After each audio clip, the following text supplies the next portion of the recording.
मी प्रमोददादा गायकवाड, सोलापूर अनुसूचित जाती 42 राखीव मतदारसंघ लोकसभा या मतदारसंघामधून मी उमेदवारी अर्ज भरला होता।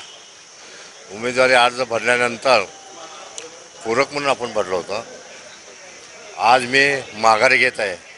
माघारी घ्यायचं कारण म्हणजे हे भारताचे जे संविधान आहे, हे संविधान बचवण्यासाठी, संविधान वाचवण्यासाठी मी स्वतः माघारी घेत आहे।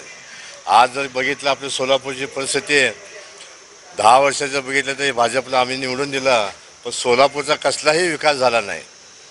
पहिले 5 वर्ष शरद बनसोडे साहेब होते, त्यांना का ते दारू पिण्यापेक्षा त्यांना वेळच मिळाला नाही।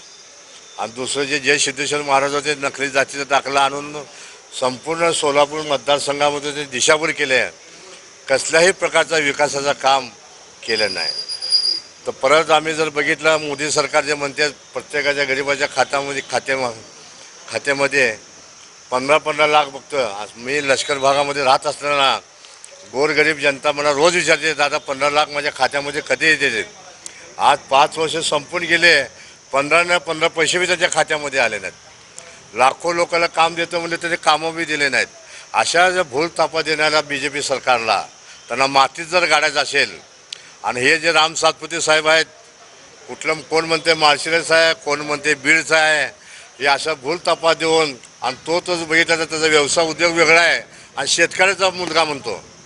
आम्ही त्याचा इतिहास बघितला की पुणे शहरामध्ये, जिल्ह्यामध्ये अखिल भारतीय विद्यार्थी परिषदेच्या माध्यमातून जातीय तेढ निर्मूलन करण्याचं काम त्यांनी राम सातपुते केलेलं आहे। आपण जर BJPला कमळावाल्या जर मतदान केलं की आमचं सोलापूर शहर हे महात्माचं शहर आहे, असलं शहर आमचं शांततेने राहण्यासाठी असल्या जातीवादी दंगलखोराला